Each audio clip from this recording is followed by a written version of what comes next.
What if the most powerful thing you could ever do in a crisis was absolutely nothing? What if the person who never raises their voice is actually the most dangerous person in the room? What if staying calm, truly, deeply, unshakably calm, is not a personality trait you are born with, but a skill so precise, so learnable, so devastatingly effective, that the moment you master it, everything in your life changes? Stay with me. Because what I am about to show you is not theory. It is not motivation that evaporates by tomorrow morning. It is a set of real, tested, ancient and modern principles that separate the people who collapse under pressure, from the rare, remarkable few who become clearer when everything around them is falling apart. 7 situations. 7 moments where most people lose themselves completely. And what you are going to do instead. Let's go. The foundation, why most people lose control. Before we get into the 7 situations, I need to give you the foundation. Because without it, the rest of this will just be advice. And advice without understanding is a house built on sand. Here is the truth that most people never confront. You do not lose control because the situation is too hard. You lose control because you have not yet decided, deeply, clearly, in the quiet of your own mind before the storm arrives, who you are going to be when things get hard. That's it. That is the whole secret. The Stoic philosopher Epictetus, a man who was born into slavery, who had every external reason to be broken, bitter, and reactive, taught something so simple it almost sounds too small to be profound. Between stimulus and response, there is a space. And in that space lives your freedom. Most people never find that space. The stimulus hits, someone insults them, a plan falls apart, a crisis erupts, and the response fires immediately, automatically, without a single moment of conscious choice.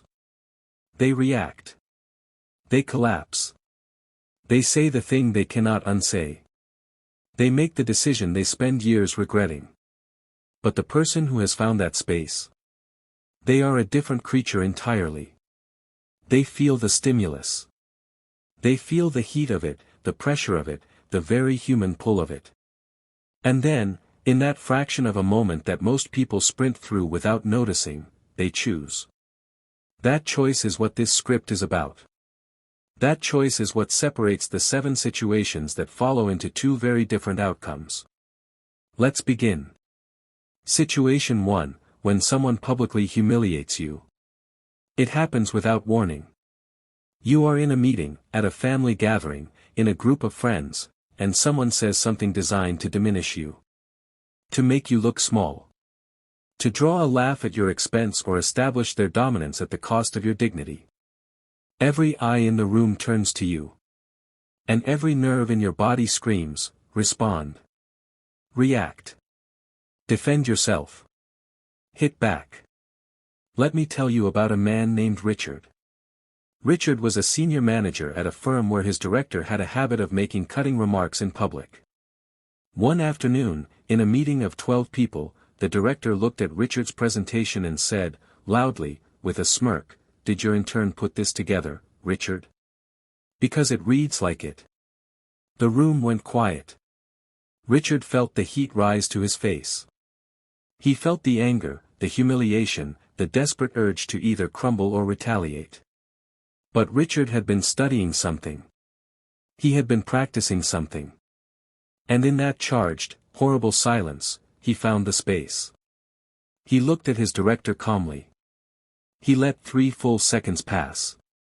And then he said, quietly and without a trace of emotion, "I'll take that feedback on board." And he moved on. The director, who had been waiting for a reaction, who had been fueled by the anticipation of Richard's embarrassment, got nothing. No fire to feed. No drama to escalate. Just a wall of calm that made the cruelty bounce back in the director's own direction. After the meeting, 3 colleagues approached Richard privately. Not to comfort him. To tell him they respected him more than they ever had. Here is what Richard understood that his director did not. Dignity is not something someone can take from you. It is something you surrender. When you react with anger, with tears, with a desperate comeback, you hand your dignity to the person who attacked it. You confirm that they have power over your emotional state. When you stay calm, when you respond with measured quiet, you demonstrate something that no insult can diminish. That you are the most controlled person in the room. And controlled people are never the ones who look small. Situation 2, when everything falls apart at once. You know this situation. The day when nothing, absolutely nothing, goes according to plan. The project collapses. The relationship cracks. The money doesn't come through. The health news is not good. And all of it, arrives in the same impossible window of time. Most people, when this happens, make a catastrophic mistake. They try to deal with everything simultaneously. They panic multitask. They catastrophize, their mind racing 5 steps ahead to the worst possible outcome of every individual crisis, compounding the overwhelm until they are paralyzed by a future that hasn't happened yet. And then they collapse. There is an old story, simple, almost laughably simple, about a farmer whose barn burned down in the middle of the night. His neighbor came running over, breathless, panicked. "Your barn. Everything is gone. What are you going to do?" The farmer stood quietly, watching the last of the embers. Then he said, "Tonight? I am going to sleep. Tomorrow, I will see what's left. And the day after, I will begin." The neighbor thought the farmer was in shock. He wasn't. He was being a stoic without knowing the word for it. Because the stoic principle at work here is one of the most practically useful ideas in the entire tradition: the obstacle is the way. Marcus Aurelius wrote, and this line has echoed through centuries for good reason: the impediment to action advances action. What stands in the way becomes the way. When everything falls apart, the untrained mind sees a wall. The calm mind sees a starting point. Not because the calm mind is delusional. Not because it pretends the fire didn't happen. But because it refuses to spend energy on panic that could be spent on progress. When your world falls apart, and it will, at some point, because that is the nature of life, do what the farmer did. Ask one question only: what is the one thing I can do right now? Not 5 things. Not 10. 1. Find it. Do it. Then find the next one. The person who stays calm in collapse does not have less to deal with than everyone else. They simply refuse to deal with tomorrow's problems today. Situation 3, when someone betrays your trust. This one cuts the deepest. Because it is not a stranger who causes this wound. It is someone you chose. Someone you opened a door for. Someone to whom you gave, willingly, trustingly, a piece of yourself that you cannot simply take back. And they used it carelessly. Or deliberately. Or both. The discovery of betrayal does something to a person that very few other experiences can replicate. It doesn't just hurt, it's disorienting. It makes you question not just the person, but your own judgment. Your own ability to read people. Your own worth as someone deserving of loyalty.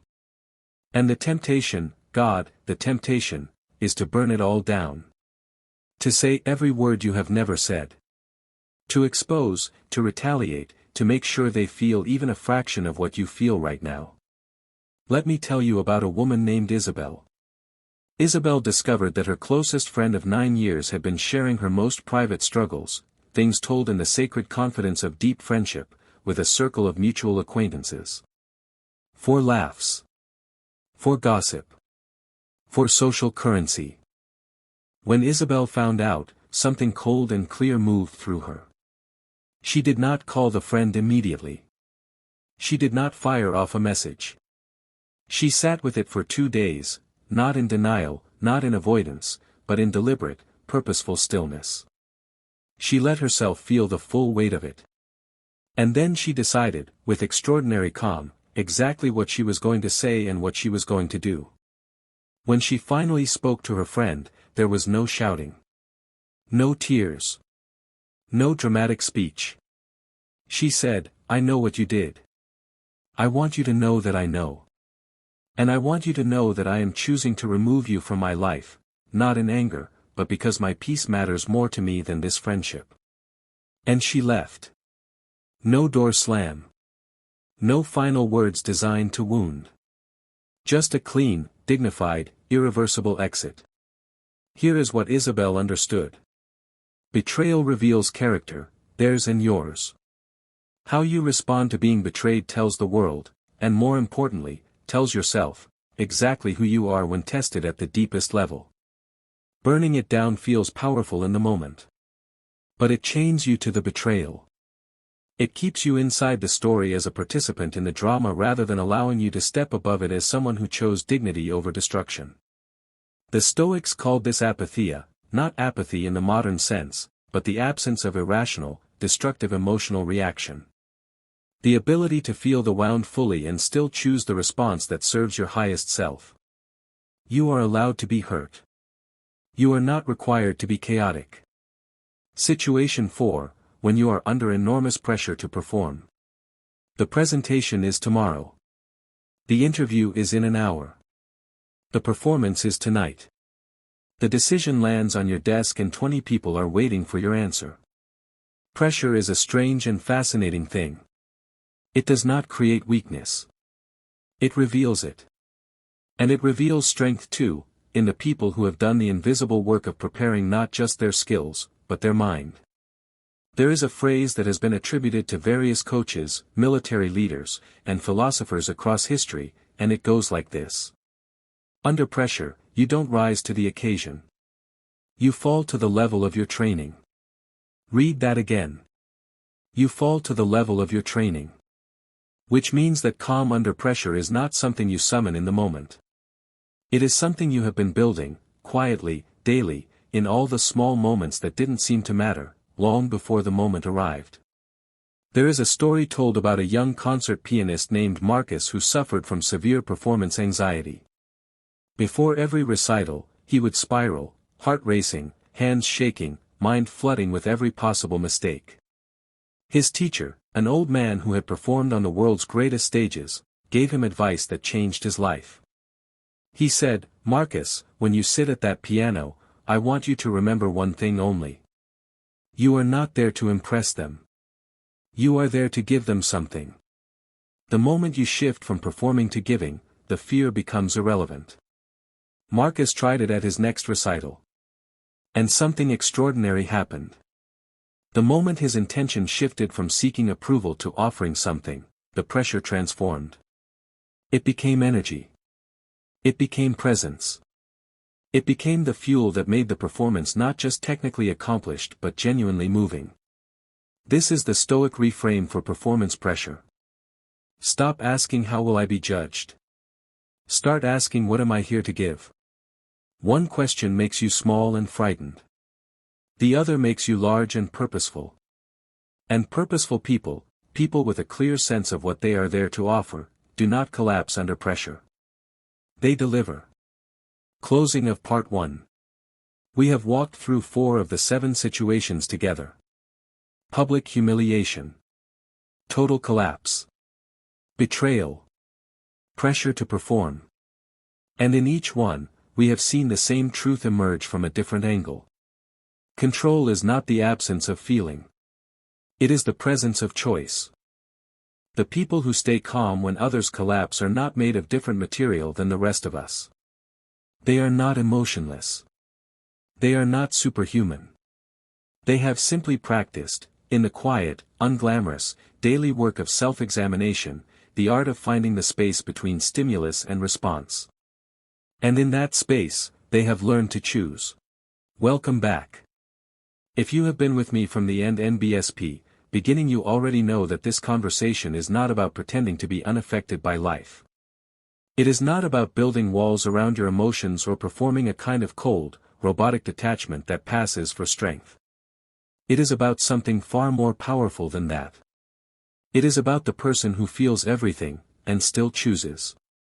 We covered 4 situations in Part 1. Public humiliation. Total collapse. Betrayal. Pressure to perform. Now we go deeper.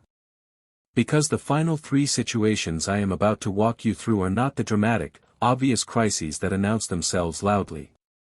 They are quieter. More insidious. More likely to catch you off guard precisely because they don't look like emergencies. And yet, they are where most people lose themselves most completely. Pay close attention. Situation 5, when someone pushes every single one of your buttons. You know this person. Maybe you live with them.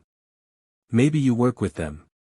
Maybe they share your bloodline and show up at every family gathering with the specific, almost supernatural ability to locate every unhealed wound you carry, and press it. Repeatedly. Without mercy. They know exactly what to say. Exactly which tone to use. Exactly which topic to raise. And they use this knowledge, consciously or not, like a key that unlocks the worst version of you. And the worst part? They often don't even realize they are doing it. Or if they do, your reaction is the reward. Your loss of control is the confirmation that they have power. Your explosion is the evidence they were looking for that you are the problem. Let me tell you about a man named Daniel. Daniel had a father who, for as long as Daniel could remember, had a gift for criticism. Nothing Daniel achieved was quite enough. No decision Daniel made escaped scrutiny. Every visit home ended the same way, with Daniel saying something he regretted, storming out, and spending the drive home oscillating between fury and guilt. For years, Daniel told himself his father was the problem. And perhaps he was. But one evening, sitting in his car outside his parents' house, too angry to go in, too stubborn to leave, Daniel asked himself a question that cracked something open. Why does he still have this much power over me? Not, why is he like this? Not, how do I make him change? But, why do I keep handing him the keys to my emotional state? Daniel went inside that evening with one quiet decision already made. He was not going to react. Not because his father didn't deserve a response. But because Daniel was tired, deeply, bone-tired, of leaving that house feeling like a version of himself he didn't respect. His father made 3 pointed remarks over dinner. On every previous occasion, any one of them would have been enough to light the fuse. Daniel breathed. He responded briefly and neutrally. He changed the subject. He kept eating. And when he drove home that night, for the first time in years, he felt something unfamiliar sitting in his chest. Not victory. Not superiority. Peace. Here is what Daniel learned, and what I want you to hear clearly. You cannot control what buttons people push. You can control whether the buttons are still connected to anything. The work of emotional reclamation, the daily, unglamorous, deeply necessary work of understanding your own triggers, is the work of disconnecting the buttons. Not removing them. You will always feel the press. But feeling the press and detonating are two entirely different things. The Stoics called the people who mastered this the sage. Not because they were perfect. But because they had done the inner work so consistently that the external provocations had progressively less and less purchase on their peace. You do not have to be a sage by tomorrow. But you can decide today that no one gets to hold the remote control to your emotions. No one. Situation 6, when life deals you an unfair hand. This is the situation that tests faith in a way that nothing else quite does. You did everything right. You worked hard. You were honest. You were patient. You played by the rules, every single one of them, and still. The outcome was not what you deserved. The diagnosis came anyway. The job went to someone less qualified. The relationship ended despite everything you poured into it. The door closed in your face after years of knocking. And the question that rises, hot and urgent and entirely human, is: why? Why me? Why this? Why now? And right behind that question comes its dangerous companion. It isn't fair. You are right. It isn't fair. And I am not going to insult your intelligence or your pain by telling you that it is. Some things in life are genuinely, objectively, infuriatingly unfair. The Stoics did not pretend otherwise. They were not naive optimists who believed the universe was always just. What they believed, what they staked their entire philosophy on, was something more radical than optimism. It doesn't matter. Not because your pain doesn't matter. Not because injustice doesn't matter. But because the energy you spend raging against the unfairness of what has already happened is energy stolen directly from the life you are still capable of building. There is a story, one that has moved me every time I have returned to it, about a woman named Helen Keller. Born able to see and hear, Helen lost both sight and hearing before her second birthday due to illness. She grew up in a world of complete darkness and silence, and by any reasonable measure, life had dealt her one of the most unfair hands imaginable. She could have collapsed into that unfairness. She had every reason to. Instead, guided by her remarkable teacher and Sullivan, she learned to read, to write, to speak. She graduated from college with honors. She became one of the most eloquent, influential, and widely read voices of the 20th century. She was once asked how she managed to live with such joy given everything she had lost. Her answer was simple and devastating. I have found that life is either a daring adventure or nothing at all. Not a denial of what was taken. Not a performance of forced positivity. A choice. The choice to take the hand she was dealt, however unfair, however painful, however undeserved, and play it with everything she had. This is the Stoic concept of amor fati. Love of fate. Not passive resignation. Not blind acceptance. But the fierce, active, courageous decision to take what life has given you, even the parts you didn't ask for, even the parts that break your heart, and use them. Use the loss. Use the failure. Use the diagnosis. Use the closed door. Not despite the unfairness. Because of it. Because the people who have been through the fire and come out the other side are not the same as the people who never entered it. They are deeper. More real. More genuinely useful to everyone around them. Your unfair hand is not the end of your story. It is the making of it. Situation 7, when you are on the verge of giving up. We arrive at the final situation. And I saved this one for last, deliberately, because I believe it is the most important one of all. Not because it is the most dramatic. But because it is the most honest. Because every single person listening to this, no matter how strong, no matter how disciplined, no matter how committed to growth and wisdom and all the principles we have discussed, every single person has stood, at some point, at the edge of giving up. The dream that isn't moving fast enough. The goal that keeps receding no matter how hard you run toward it. The version of yourself you've been trying to become for so long that you're beginning to wonder if it's even real. And in that moment, in that hollow, exhausted, quietly desperate moment, the voice comes. Maybe this isn't for me. Maybe I'm not built for this. Maybe I should just stop. Let me tell you about a man who almost listened to that voice. His name was James. And for 6 years, James had been working toward a single goal. He had sacrificed comfort, relationships, sleep, and money in pursuit of something he believed in with his whole heart.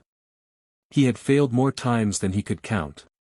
He had been told, by people who claimed to know better, that he was chasing something that wasn't realistic. One evening, after a particularly devastating setback, James sat at his desk and wrote 2 words in his journal. I quit. He closed the journal. He went to bed. And in the morning, something strange happened. He woke up and he still cared. Despite the exhaustion. Despite the failures. Despite the voice that had seemed so convincing the night before. He still cared. And he understood something in that morning clarity that he had never understood before. The desire to quit is not a sign that you should stop. It is a sign that you are close enough to the thing to feel its full weight.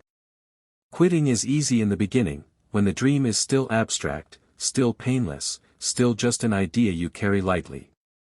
The desire to quit that arrives after years of real effort, real sacrifice, real investment. That is not weakness announcing itself. That is depth announcing itself. James did not quit. And 3 years after that evening, 3 years of continued failure, continued learning, continued refusal to listen to the voice, he achieved what he had set out to achieve. He later said something I want you to write down, carry with you, return to on the hard days. The version of me that almost quit, he had no idea how close he was. The Stoics had a practice for moments like this. When the weight became almost unbearable, they did not try to see the entire road ahead. They focused on what Marcus Aurelius called the present moment alone. Not the years of work still ahead. Not the distance still to travel. Not the failures still waiting to happen. Just this moment. Just this next step. Just this one day of not quitting. Because the person who does not quit today, who makes the single, quiet, unglamorous decision to keep going for one more day, is building something that no shortcut could ever construct. They are building the self that cannot be broken. And a self that cannot be broken is the most powerful thing a human being can become. Bringing it all together, the 7 situations. Let me bring all 7 together, because I want you to see the thread that runs through every single one of them. When someone publicly humiliates you, you chose dignity over reaction. When everything falls apart at once, you chose the next step over panic. When someone betrays your trust, you chose peace over destruction. When you are under pressure to perform, you chose giving over seeking approval. When someone pushes every button you have, you chose disconnection over detonation. When life deals you an unfair hand, you chose use over resentment. When you are on the verge of giving up, you chose one more day over surrender. Do you see it?